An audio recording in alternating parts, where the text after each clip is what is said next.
Melanjutkan dari part sebelumnya di mana saat ini pertarungan akan terjadi antara Cao Yu dan Shen Qian.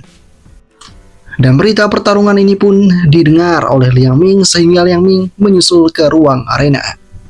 Di ruang arena itu pertarungan akan dimulai. Shen Qian di sana diberikan kesempatan kepada Cao Yu untuk menyerang dengan 3 gerakan. Ya, sosok dari Shen Qian tidak menyanyiakan itu.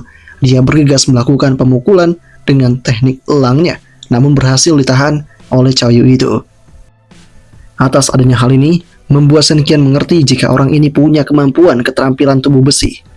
Dengan kekuatan Shen Qian saat ini, sulit untuk menghancurkan tubuh yang kuat. Saat ini, Cao Yu mengatakan kepada Shen Qian, tunggu apa lagi? Seranganmu masih punya 2 kesempatan, lakukan saja. Namun, tak berselang lama kemudian, tiba-tiba datanglah Liang Ming di sana yang menanyakan, kenapa mereka berdua bertengkar. Dan dengan kedatangan Liang Ming, membuat sosok dari si Cao Yu tidak fokus. Dia mengatakan kepada Liang Ming jika mereka tidaklah bertengkar, mereka sedang melakukan sesuatu. Ketika dalam kondisi yang semacam ini, Shen Qian pun tanpa basa-basi langsung menyerang dengan darah elangnya sehingga membuat kehancuran di tempat itu. Si Cao Yu pun benar-benar jatuhkan dan mengejutkan semua pihak. Shen Qian benar-benar memanfaatkan keadaan karena dia sadar ketika berada di arena tidak ada alasan apapun. Pertarungan tetaplah pertarungan, apapun kondisinya. Hal ini benar-benar membuat semua orang tampak terkejut. Liang Ming di sana juga merasa bersalah. Seharusnya dia tidak datang untuk menonton pertandingan ini. Sementara ini para preman pun kini mulai mengetahui akan satu hal di mana si Wu Qian benar-benar bersembunyi di rumah Shen Qian itu. Orang itu Shen Qian merupakan mantan pewaris kelompok Shen. Karena dia tidak punya bakat dalam seni bela diri, dia sekarang kehilangan kualifikasi warisannya. Ini merupakan kesempatan yang bagus. Namun kepala preman akan meminta keputusan dari saudara Li terkait hal ini. Bertemulah mereka dengan Li Wensu itu. Di sana, mereka minta pendapat dari Li Wensu tentang semua ini. Li Wensu kini mengatakan, aku perlu menghubungi guru ketiga kita tentang masalah ini. Kalian semua tetap pada posisi kalian untuk saat ini. Guru ketiga ini sangat punya pengaruh besar di kalangan bawah. Suatu ketika, pasar keuangan bawah tanah kota Yanbei berada dalam kekacauan dengan penagihan hutang yang kekerasan yang melakukan segala cara. Guru ketiga kemudian muncul begitu saja, mengintegrasikan perusahaan-perusahaan keuangan utama dan mengambil kendali atas bisnis pinjaman bawah tanah di wilayah kota utama. Sejak itu, pasar keuangan bawah tanah menjadi teratur. Bisa dikatakan, dia benar-benar orang yang punya kuasa. Dan saat ini ketika meminta pendapat, Li Wensu akhirnya mendapat persetujuan dari si master ini, lakukan saja dan teruskan. Jangan takut akan keluarga Shen itu. Li Wensu dan para preman pun akan mulai melakukan ini semua. Dan kini, sang master itu berkata, Shen Qian itu cukup cerdas. Tapi ada hal yang janggal. Kenapa si sampah itu tiba-tiba menjadi terbangun? Mungkinkah dia juga punya sistem? Saya sangat penasaran. Sementara itu di tempat yang berbeda, kita pun diperlihatkan dengan Cao Yu dan juga Shen Qian, di mana saat ini Cao Yu telah berhasil mentransfer 300.000 yuan ke rekening Shen Qian itu. Saat ini terjadi, mereka berdua pun akan pergi ke sekolahan, namun Shen Qian menolak karena dia akan absen dan izin untuk kali ini. Dengan kondisi yang ada ini, Guru Lin semakin marah kepada Shen Qian itu karena berani-beraninya dia bolos dan melewatkan kelasnya kali ini. Waktu pun kian berlalu dan kini Liang Ming pun datang mengunjungi Shen Qian di kediaman, tapi dia terkejut ketika melihat ada wanita di tempat itu, yaitu si Wu Qian. Mereka berdua kini sama-sama terkejut. Sosok dari Wu Qian berkata dalam hatinya, gadis ini apakah mungkin pacarnya Shen Qian? Sementara Liang Ming berkata dalam hatinya, Shen Qian, kenapa dia tinggal dengan gadis seperti ini? Tiba-tiba mereka berdua kembali dikejutkan dengan kehadiran sekelompok preman di tempat itu. Ketua preman pun kini mengatakan kepada Li Wensu dari percakapannya jika Shen Qian tidak ada di sini, yang ada hanya gadis muda saja. Mereka berdua pun kini akan ditangkap oleh para pasukan preman ini. Namun sebuah terjangan mau dikeluarkan oleh Liang Ming sehingga menjatuhkan anak buah si preman itu. Dengan kondisi ini membuat si ketua preman tampak sangat terkejut karena Liang Ming telah menjatuhkan para pasukannya. Dalam keadaan seperti ini, ketua preman kini mengatakan, Aku tak menyangka seorang gadis kecil bisa menjadi seorang ahli bela diri tingkat 1 dalam penyempurnaan tubuh. Dan jika melihat posisi berdirinya, kau sudah menggunakan jurus di Kuilek. Dengan kondisi ini membuat si Liang Ming tahu jika orang ini memancarkan aura berbahaya. Dia bukanlah preman biasa. Ya, sosok dari si ketua preman mulai mengeluarkan aksinya di tempat itu menangkap pasukan gadis itu. Kemudian kita kembali diperlihatkan dengan Shen Qian yang kini malah asik bermain sebuah game di sebuah pusat permainan. Di sana, Shen Qian diajak balik oleh Cao Yu, namun Shen Qian menolak itu. Tapi tiba-tiba, Shen Qian mendapatkan telepon dari rumahnya. Di sana Shen Qian mendapatkan intimidasi dari si ketua preman.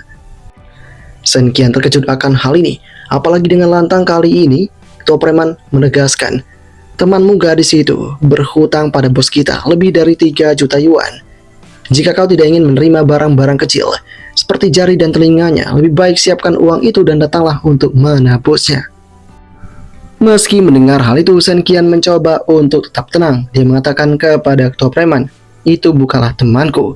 Gadis itu hanyalah seorang pembersih saja. Tidak ada hubungannya dengan diriku. Shen Qian melakukan hal ini karena dia tidak ingin terlihat panik, sehingga itu semakin membuat ketua preman bisa melakukan segala hal untuk mencapai tujuannya.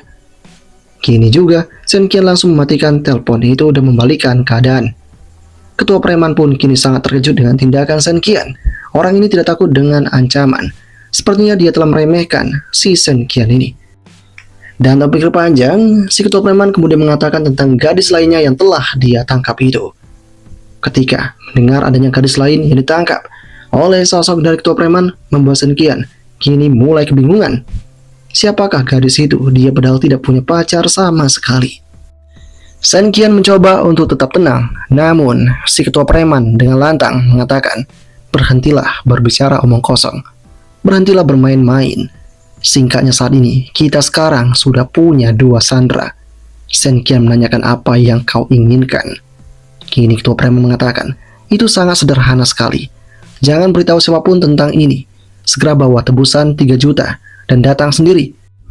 Selama kami menerima uangnya, kami jamin akan membebaskan mereka. Dengan kondisi yang ada, membuat telepon dimatikan. Dan Shen Qian mulai panik. Dia kini membicarakan semua ini kepada si Cao Yu. Shen Qian mengatakan kepada Cao Yu jika temannya telah diculik dan sekarang telah disandra. Dan para penyandera itu meminta tebusan atau mereka akan membunuh teman Shen Qian. Dengan mendengar hal ini, sosok dari Cao Yu mengatakan, hubungi polisi. Namun Shen Qian mengatakan, menelpon polisi merupakan jalan terakhir. Jika mereka telah membunuh temanku, itu semua akan berakhir. Shen Qian menanyakan kepada Cao Yu, apakah dia dapat membantunya. Cao Yu dengan tegas mengatakan jika dia siap untuk membantu ini semua. 1 jam kemudian tibalah seseorang di kediaman Shen Qian itu, di mana dikepung oleh para preman yang ada. Para preman kini menganggap jika orang ini merupakan Shen Qian. Mereka langsung menyerang dari arah belakang, namun sosok itu berhasil bertahan dengan mudahnya. Ternyata ini merupakan si Cao Yu itu. Cao Yu berhasil menggunakan lonceng emas, dan mereka, para preman sadar, ini bukanlah Shen Qian. Kini dengan lantang, Cao Yu pun mengatakan, kalian bajingan yang menggunakan seni bela diri untuk kejahatan. Kalian pantas untuk dihukum. Sembari si Cao Yu melakukan hal itu, Shen Qian juga menjalankan aksinya di dalam tempat itu. Dia berhasil mengalahkan 2 preman lainnya. Dan dia juga kini telah berhasil membebaskan teman-temannya itu. Saat ini terjadi, mereka berdua akan segera pergi. Namun, tidak disangka tiba-tiba datanglah si ketua preman di tempat itu yang mengatakan, Nak, aku sebenarnya tidak tertipu oleh permainanmu. Aku sengaja untuk menyembunyikan auraku di tempat ini dan menunggu apa yang akan kau lakukan. Ternyata kau di sini cukup berani datang seorang diri dan langsung menyelamatkan gadis-gadis ini. Namun sayang, kau akan segera bertemu denganku. Kau akan jadi makananku. Dan ketika ketua preman ingin menjalankan sebuah serangan, tiba-tiba dia diserang dari arah belakang oleh Cao Yu itu dengan serangan gunung besinya. Tidak cuma diserang oleh Cao Yu, saat ini Shen Qian juga menyerang dari arah depan dengan menggunakan serangan cepat darah elang. Sosok dari ketua preman benar-benar mendapatkan pukulan telak di tempat itu, terjatuh seketika. Mereka berdua pun kini senang dengan keberhasilan mereka itu. dan para pasukan itu kini akan bergegas untuk segera mencari tempat yang aman. Namun, secara tidak diduga, sosok dari pria itu bangkit lagi yang mengejutkan semua pihak. Dengan kondisi ini, membuat sosok dari Chaoyu yang akan mengorbankan dirinya untuk mendapatkan pukulan dari si ketua preman itu. Dengan kondisi ini, membuat Shen Qian tampak sangat terkejut karena orang itu masih dapat untuk berdiri. Ketua preman berkata dalam hatinya, "Untung aku punya jimat pelindung diri yang bisa mengurangi damage 50%. Kalau tidak, aku akan benar-benar habis. Aku padahal susah payah mendapatkan jimat itu, dan kini telah kugunakan begitu saja." Dengan kondisi yang ada, membuat Liang Ming tahu ada yang tidak benar. Meskipun orang ini melakukan teknik kekuatan binatang yang jahat, dia hanya pada tingkat penyempurnaan tubuh 1. Secara logika, dia tidak akan bertahan dari serangan Chaoyu dan juga Shen Qian itu. Namun, saat ini, Wu Qian mengatakan, jika teknik kekuatan binatang yang dipunyai oleh si ketua preman benar-benar berbahaya. Wu Qian telah melihatnya ketika dia mencari informasi. Ini teknik yang sangat keras. Selama si bela diri tidak mati, semakin parah cedera yang mereka alami, semakin kuat mereka. Mereka lebih kuat ketika menjalankan pertempuran. Shen Qian benar-benar panik dengan hal ini. Ini benar-benar gila sekali. Shen Qian tahu akan sangat sulit mengalahkan ketua preman itu. Pilihan terbaik saat ini adalah mencari tempat yang aman. Namun, tidak ada seorang pun yang layak untuk dijadikan umpan di tempat ini. Tapi saat kemudian, sosok dari Chaoyu mengatakan, "Biarlah aku tinggal di sini dan menahan dia. Kau cari bantuan dan selamatkan kedua gadis ini." Dengan terpaksa, Shen Qian akan melakukan hal ini. Tapi sebelum itu, dia berpesan kepada Chaoyu, "Tahan saja dia. Jangan bertarung sampai mati. Aku akan segera mendapatkan bantuan." Dengan kondisi ini, Chaoyu mengerti akan hal ini. Dan ketika ditinggal sendirian seperti ini, ketua preman berkata kepada Chaoyu, "Ini konyol sekali. Kau masih seorang siswa. Kau tak mungkin dapat mengalahkanku." Namun sayang, dengan lugas dan tegas, Chaoyu mengeluarkan ultinya. "Aku tak akan pernah kalah pada sampah seperti kamu yang menyandra wanita." Dan dengan pertahanan yang semacam itu membuat Chaoyu tampak pede. Tapi saat kemudian dia mendapatkan hantaman keras dari si ketua preman hingga membuat alat pertahanan hancur seketika. Dia pun tergeletak begitu saja. Saat ini, ketua preman mengatakan, "Sebenarnya kau cukup oke, tapi saat ini kau telah terkena seranganku. Kau tak dapat menghentikanku." Dan ketika ketua preman ingin menangkap Shen Qian dan para gadis itu, sosok dari Chaoyu masih menahannya. Chaoyu tidak akan membiarkan ini terjadi. Tapi Chaoyu kembali mendapatkan terjangan keras, dan dia benar-benar babak belur di tempat itu. Chaoyu benar-benar kehilangan banyak darahnya di sana. Saat ini dia masih belum menyerah. Atas adanya hal ini membuat ketua preman tampak kesal. Dia benar-benar akan membunuh Chaoyu di tempat ini.